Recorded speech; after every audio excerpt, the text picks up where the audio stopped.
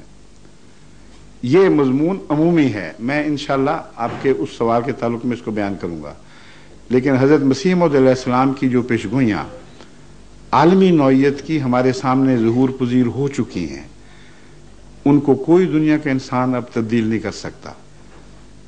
سب سے پہلے عیسائیت کے رہنما سے ٹکر جو ڈوئی کے ساتھ ہوئی ہے آپ کی، امریکہ کے اخبارات نے اس کو خوب اچھالا اور کہا کہ ایک دعوے دار ہے محمدی مسیح ہونے کا، ایک دعوے دار ہے مسیح کی نمائندگی میں اس کی آمد ثانی کا اعلان کرنے والا، اور ان دونوں کی ٹکر ہو گئی ہے۔ بوسٹن کے ٹریبیون نے خصوصیت سے اس کو کور دیا اور باقی اخباروں نے بھی، اور آخر پر جیسا کہ حضرت مرزا صاحب نے فرمایا تھا، بین ہی اسی طرح بڑی ذلت کے ساتھ وہ اس انجام کو پہنچا جس کے متعلق حضرت صاحب اپنی کتاب میں کھول کر بیان کر چکے تھے کہ اللہ مجھے بتا چکا ہے اس کے ساتھ یہ سلوک ہوگا۔ یہاں تک کہ امریکہ کے اخبارات اور خصوصاً ٹریبیون نے یہ شہ سرخی لگائی، اس کا حوالے یہاں موجود ہیں، یہاں کہاں تھے، یہاں پڑے ہوئے تھے پہلے، ہاں لے آئے، شہ سرخی لگائی کہ مرزا قادیان جیت گیا ہے، گریٹ از مرزا، وہ جیت گیا اور یہ ہار گیا، اس لیے کہ اس زمانے میں کچھ انصاف ابھی باقی تھا، مذہبی اختلافات کے باوجود سچی گواہی دینے والے ہوتے تھے۔ جو محمدی بیگم کی پیشگوئی کا وقت آئے گا تو میں اگرچہ یہ متشابہات میں سے ہے، مگر متشابہات کا یہ مطلب نہیں ہوتا کہ قطعی طور پر وہ ناقابل حل ہوتے ہیں۔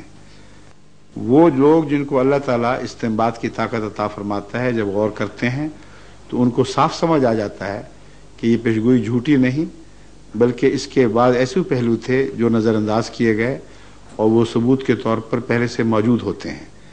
تو میں انشاءاللہ اس وقت آپ کو بتاؤں گا۔ اب آپ اگلی بات کریں حضرت مرزا صاحب کی پیشگوئیوں سے متعلق۔ بس یہی تھا۔ ہاں اچھا، دوسری بات بتاؤں، عالمی نوعیت کی پیشگوئیاں سنیں۔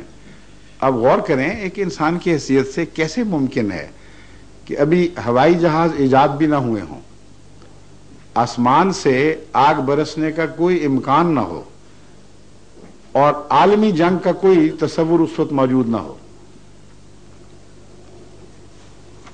یہ ہے وہ اخبار ٹریبیون، اس کی کاپی آپ کو دے دیں گے۔ اس کا نام ہے great is Mirza Ghulam Ahmad the مسایا، foretold pathetic end of Doi, and now he predicts plague, flood and earthquake. اب جو پلیگ کی بات میں کروں گا، یہ پلیگ ظاہر ہونے سے پہلے یہ اعلان ہو چکا ہے امریکہ میں کہ مرزا غلام احمد اور قادیان نے اپنی تائید میں پلیگ پھیلنے کا ذکر کر دیا ہے، اور اب دیکھتے ہیں یہ پیشگوئی پوری ہوتی ہے کہ نہیں۔ غیر معمولی ارتھ کویکس کا ذکر کیا ہے، غیر معمولی فلڈز کا ذکر کیا ہے۔ یہ تمام باتیں بین ہی اسی طرح اس شان سے پوری ہوئیں کہ عالمی اخباروں نے اس کو کور دیا۔ ایسے ارتھ کویکس آئے کہ ہمارے پاس حوالے موجود ہیں کہ ماہرین نے کہا کہ معلوم انسانی تاریخ میں اس طرح پے در پے اتنے بڑی نوعیت کے ارتھ کویکس نہیں آئے۔ یہ غیر معمولی بات ہے۔ تو یہ پیشگوئیاں ہیں جو عالمی نوعیت کی ہیں۔ وہ پیشگوئی ہے ایک چھوٹی گلی کے موڑ کی پیشگوئی ہے جہاں سائے بھی پڑ جاتے ہیں، مگر اس کی وضاحت بھی میں کر دوں گا۔ اب آگے سنیے پلیگ کی پیشگوئی جس کا اس میں ذکر موجود ہے۔ آپ نے یہ پیشگوئی کی کہ خدا تعالیٰ نے مجھے خبر دی ہے کہ فرشتے کالے رنگ کے پودے لگا رہے ہیں، جس کی تشریح مجھے بتائی گئی کہ طاعون پھیلنے والا ہے، اور یہ طاعون وہی طاعون ہے جس کا ذکر قرآن کریم میں ایک ایسے کیڑے کے طور پر کہا گیا ہے کہ وہ لوگوں سے کلام کرے گا، کہ خدا کے بھیجے ہوئے کو انکار کر دیا گیا ہے، یعنی یہ سزا کے طور پر آئے گا۔ آپ نے فرمایا کہ میں ابھی متنبع کرتا ہوں، اور اس بات کی تائید میں کہ یہ نشان میرے حق میں ہے، اتفاقاً پیشگوئی نہیں ہے، میں یہ بتاتا ہوں کہ اللہ تعالیٰ نے مجھے خبر دی ہے کہ میرے ماننے والوں کو وہ طاعون اکثر چھوڑ دے گا۔ اور شاذ کے طور پر احمدیوں میں وفات ہوگی تعاون کی، لیکن اتنا نمایاں فرق ہوگا کہ دنیا اپنی آنکھوں سے دیکھ لے گی۔ آپ نے فرمایا میرے دار میں، اگرچہ قادیان میں تعاون پہنچے گا، مگر الدار جس کی چار دیواری ہے میرے گھر کی، اس کے اندر ایک چوہا بھی تعاون سے نہیں مرے گا۔ اب آپ یہ بتائیے کہ کوئی نزلے کے خلاف ایسی پیشگوئی کر سکتا ہے؟ فلو پھیلنے والا ہے، میرے ماننے والوں سے امتیازی سلوک کرے گا۔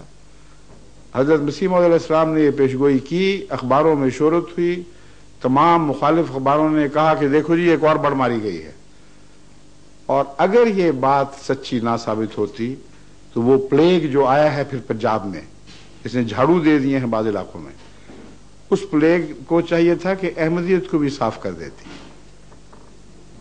کیونکہ اتفاقی حادثے کے مطابق احمدیوں کو بھی اسی طرح مرنا چاہیے تھا جس طرح غیر احمدی مرتے یا مکذبین مرتے، بلکہ چونکہ ان کے نزدیک مفتری تھا، اس لیے اللہ تعالیٰ کو چاہیے تھا کہ اس تعاون کو خاص طور پر احمدیت کی صفائی کے لیے استعمال کرتا۔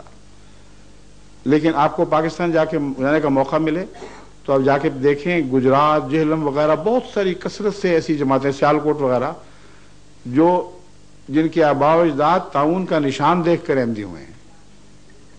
بعض لوگ عین تعاون میں جب ارد گرد موتی لگ رہی تھی احمدی ہو کر نجات پاتے رہے، اور قادیان میں ہندوؤں کا جو محلہ ہمارے گھروں کے ساتھ ارد گرد تھا وہاں کثرت سے تعاون آیا ہے، لیکن حضرت مسیح موعود علیہ السلام کے گھر میں کوئی وفات کسی قسم کی تعاون کی نہیں ہوئی۔ ایک واقعہ ہوا ہے، آپ تھے وہاں؟ میں تو پیدا ہی نہیں ہوا تھا۔ ہاں جی، تو آپ اس وقت، میں اس تاریخ کے حوالہ دے رہا ہوں آپ نہیں جو محفوظ ہے، لیکن اس کا ثبوت یہ ہے کہ اگر یہ نہ ہوا ہوتا تو لوگوں نے مرتد ہو جانا تھا۔ کس زور نے ان کو پکڑا ہوا تھا؟ اوپر سے لوگ مار رہے تھے، گالیاں دے رہے تھے، گھروں سے بے گھر کر رہے تھے، اور ادھر سے خدا کا عذاب بھی آ کے پکڑ لیتا تو پاگل سر پھیرے تھے جو اس شخص کے پیچھے لگے رہتے۔ یہ قطعی ایک ایسا قطعی انسانی فطرت کا ثبوت ہے جس کو جھٹلایا جا نہیں سکتا۔ میں آپ کو جو ریکارڈ ہیں ان میں مثلا مثال کے طور پر آتا ہے مولوی محمد علی صاحب، ان کو بخار ہوا اور گٹھلی بھی نکلی، اور یہ سمجھا گیا کہ آپ کو تعاون ہو گیا ہے، اور انہوں نے بلانا شروع کیا کہ مسٹر صاحب کو ان کو بلاؤ، وہ آ کے دعا کریں، میں تو مرید ہوں، ماننے والا ہوں، اور تعاون سے مرا جاتا ہوں، اور جسم پھک رہا تھا۔ حضرت مسیح موعود علیہ السلام، اول تو یہ دیکھیں یقین کامل، تعاون بتایا جاتا ہے، ایک جھوٹا آدمی اس کے قریب پھٹکے گا، وہ تو بھاگے گا وہاں سے بہانے لگا کے کہ او ہو یہ تو میں ہی نہ مارا جاؤں، اگر مجھے تعاون ہو گیا تو احمدیت ہی تعاون سے مر جائے گی۔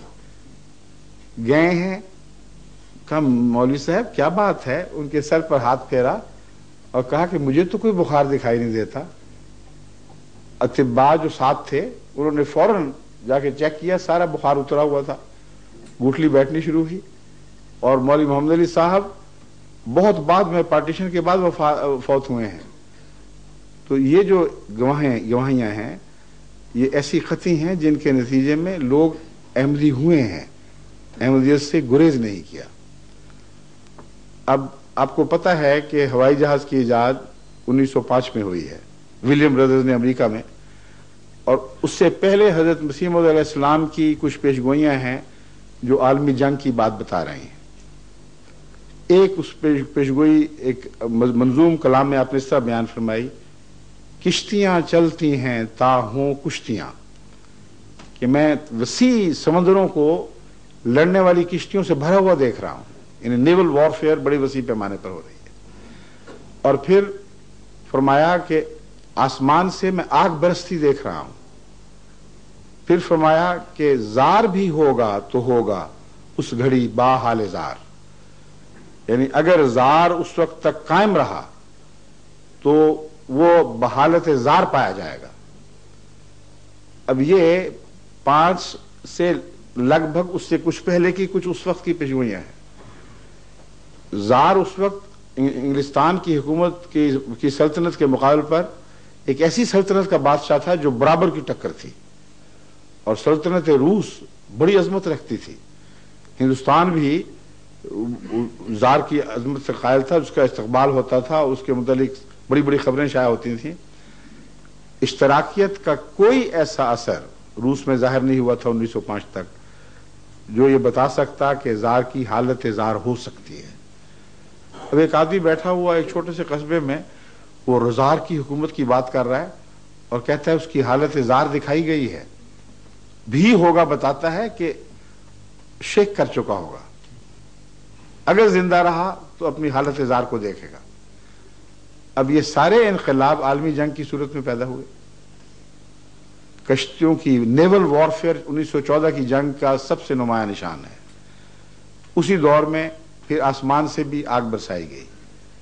اسی جنگ کے اختتام میں دراصل اس کے نتیجے ہی میں زار کی حکومت شیک کر گئی اور زار جس انجام کو پہنچا اس کے متعلق عالمی اخبارات نے یہی سرخیاں لگائیں اور اردو اخبارات نے تو بینے یہی الفاظ, زار کی حالت زار. کیونکہ جس دردناک حالت میں وہ مارا گیا ہے وہ کسی انسان کے تصور میں بھی نہیں آ سکتی تھی.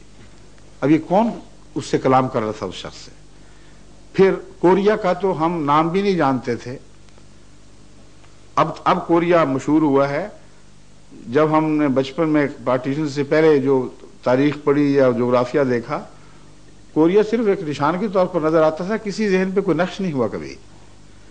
حضرت مسیح موعود علیہ السلام کو الہام ہوا ایک مشرقی طاقت اور کوریا کی نازک حالت. اب قادیان کے قصبے میں کوریا سے کیا تعلق تھا اور مشرقی طاقت, یعنی مغرب سے خطرہ نہیں تھا, مشرقی طاقت سے تھا. 1927 میں جاپان نے جب کوریا پہ قبضہ کر کے اس پر مظالم کی انتہا کی ہے تو سارے اخبار دنیا میں شیا سرخیاں لگ گئیں کہ جیسے مظالم توڑے ہیں جاپان نے کوریا پر, اس کی مثال ہمیں تاریخ میں دکھائی نہیں دیتی. چند سالوں میں کشتوں کے پشتے لگا دیے کوریوں کی لاشوں سے. تو مشرقی طاقت تھی. اب ایک سوچنے والا پیشگوئیاں سوچتا ہے تو حالات کے تقاضوں کو پیش نظر رکھ کر اس وقت کے علم کی بنیاد پر بات کرتا ہے. بے تعلق دور کی باتیں ہیں. پھر آپ نے فرمایا کہ زار کی حالت زار ہوگی تو پھر کیا ہوگا. اس کے بعد فرماتے ہیں کہ مجھے اللہ تعالیٰ نے خبر دی ہے کہ روس میں اپنے متبعین کو ریت کے ذروں کی طرح پھیلا ہوا دیکھتا ہوں.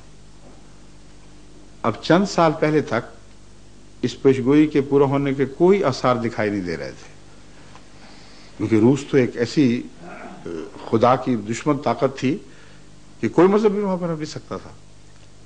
پھر وہ واقعات ہوئے جو آپ کے سامنے ہیں, انقلاب برپا ہوئے, وہاں جماعت احمدیہ کو نفوذ ہوا اور اللہ تعالیٰ کے فضل سے اکثر مسلم ریاستوں میں خصوصیت سے اور روس میں بھی جماعت احمدیہ کی طرف رجحان شروع ہو چکا ہے بڑی تیزی کے ساتھ. یہاں تک آپ اندازہ کریں کہ قازان جو روس کی سب سے بڑی رشیا کی سوویت یونین کی رشیا کے بعد سب سے بڑی سٹیٹ ہے قازقستان. قازان نہیں, قازقستان. اس کا رقبہ ہندوستان کے برابر ہے. اس سٹیٹ میں احمدیت کی طرف رجحان اس طرح شروع ہوا کہ ان کا ایک ٹیلی ویژن کا نمائندہ آیا اور اس کا تعارف مجھ سے ہوا.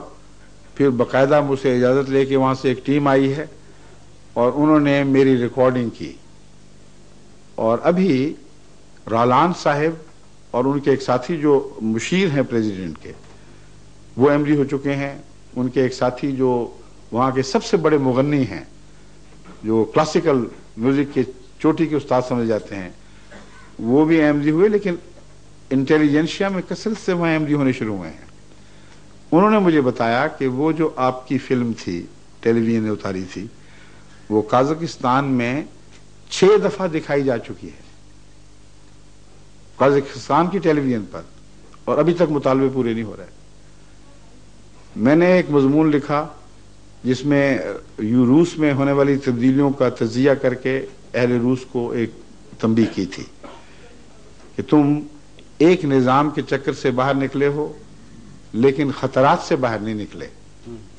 یہ باتیں, یہ اندھیرے تمہارے سامنے کھڑے ہیں, اگر تم نے آنکھیں نہ کھولی تو ان میں یہ گڑھے ہیں, یہاں ڈوبو گے تم. وہ مضمون روس کے سب سے کثیر الاشاعت اخبار میں پورا منو ان پورا شائع کیا گیا اور اس پر اس کے مطالبے شروع ہوئے کہ اس شخص کے خیالات معلوم ہونے چاہیے. اور ماسکو کے ٹیلی ویژن کے نمائندے یہاں پہنچے, انہوں نے میرا انٹرویو کیا اور ماسکو ٹیلی ویژن سے وہ مشتہر ہوا. اس کی مقبولیت کی وجہ سے پھر وہ دوبارہ آئے اور پھر انٹرویو کیا اور اس کو بار بار دکھایا گیا. تو وہ باتیں جو حضرت مسیح موعود علیہ الصلوۃ والسلام نے اس زمانے میں لکھی تھیں جب زار روس اپنی عظمت کے آخری مقام تک پہنچا ہوا تھا اور بعد میں جو انقلاب آیا اس نے مذہب کا ہی صفایا کر دیا تھا. آپ کو کس نے بتایا, کیسے بتایا کہ وہاں احمدیت کے نفوذ کے لیے خدا تعالیٰ کثرت سے سامان پیدا فرمائے گا؟ میری خلافت کے زمانے میں یہ جو واقعات ہو رہے ہیں یہ بھی اتفاق نہیں ہے. جہاں پیشگوئیوں کی بات ہو رہی ہے, میں بتا رہا ہوں کہ خدا تو وہ مسلسل جاری رہنے والی ہستی ہے. وہ ایک پیشگوئی کو ایک وقت بیان کرتا ہے, اس کی تائید میں آگے پھر اس مضمون کو آگے چلانے کے لیے, یقین پیدا کرنے کے لیے اس کے بعد کے ظہور پذیر ہونے والے واقعات کو دوبارہ بتاتا ہے. میں چھوٹا سا بچہ تھا ابھی, جب چھوٹا بچہ اتنا نہیں کوئی میری عمر ہوگی 13-14 سال کی, جب میرے والد حضرت خلیفۃ المسیح ثانی نے ایک عجیب رویا دیکھی. اور وہ رویا یہ تھی کہ چھپی ہوئی اخبارات میں ہم شائع کر چکے ہیں کہ میں ایک علاقے, یوں لگتا ہے میں گھرا ہوں اور کچھ فوجی ہیں جو مخالفت کر رہے ہیں اور مجھے ڈر محسوس ہو رہا ہے کہ یہ علاقہ میرے لیے محفوظ نہیں رہا. اس وقت میں دیکھتا ہوں تو میری ایک ہی بیوی میرے ساتھ ہے, مریم, یعنی طاہر ان کو کہا جاتا تھا, طاہر کی والدہ. لیکن ان کا جو بچہ ہے وہ چھوٹا سا ہے, یعنی مجھے طاہر کے طور پر یہ بھی خاص شان ہے الہی پیغامات کی. تو میں اس کو گودی میں اٹھا لیتا ہوں اور میں کہتا ہوں چلو یہاں سے ہجرت کر جائیں, اس علاقے میں رہنا اب محفوظ نہیں رہا اور فوجیوں سے خطرہ ہے. آپ کو نہیں, حضرت مسلم اور میرے والد کو, اس لیے مجھے بھی ساتھ اٹھا کے لے چلتے ہیں نا.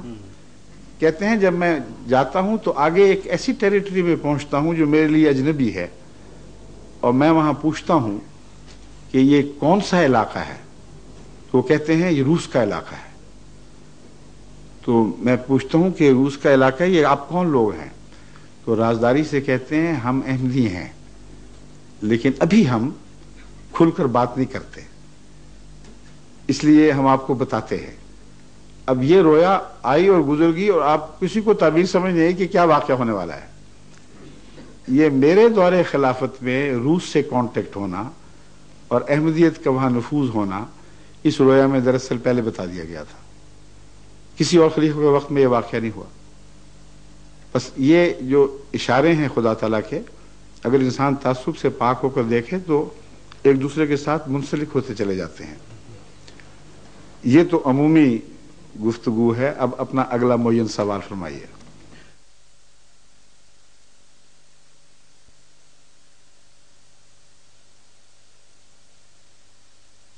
آپ کے جو, ویسے تو میں نے بک آپ کی لی ہے یہ پڑھنے کے لیے, بڑی اچھی بک ہے یہ, فیکٹس ٹو فکشن, لیکن اس کا مطلب یہ آپ مجھے سمجھا رہے ہیں کہ مرزا غلام احمد قادیان جو تھے ان کی جو نبوتیں تھیں یا ان کی جو پروفیسیز تھیں وہ اب کنٹینیوڈ اور آپ میں بھی فلفل ہو رہی ہیں. جی ٹھیک ہے, درست ہے. دیٹ از بالکل درست. اینڈ سم آر, کچھ جو ہیں نبوتیں وہ ابھی پوری نہیں ہوئی.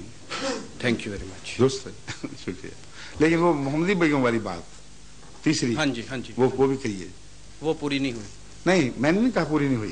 ہاں جی, یہ آپ کہہ رہے ہیں. میں آپ کو یہ کہہ رہا تھا کہ یہ پیشگوئی پوری نہیں ہونی سے مراد میری یہ تھی کہ ابھی اس کے پورا ہونے کا وقت نہیں آیا. اچھا, یعنی اسی زمانے میں ختم نہیں ہو گئی. ریت کی ذروں کی طرح ابھی آپ اگر خدا زندہ رکھے آپ کو تو آپ دیکھیں گے کہ یہ اسی طرح پوری ہوگی. یہ مطلب تھا. جو نہیں پوری ہونے کا معنی آپ سمجھیں وہ میرا مطلب نہیں تھا. تبھی میں گھبرا گیا تھا. میں نے آپ کو کہا ٹھہریں محمدی بیگم کا سوال کر کے جائیں. Continued fulfillment of the prophecies Continue. in the future. In the future. You believe in the exactly. That's right. مسلسل جاری رہیں گی وہ پیشگوئی سلسلہ. لیکن ایک بات, محمدی بیگم کی پیشگوئی جس طرح آپ کے سامنے ناصر پادری نے رکھی یا غیر احمدی علماء دوسروں کے سامنے رکھتے ہیں,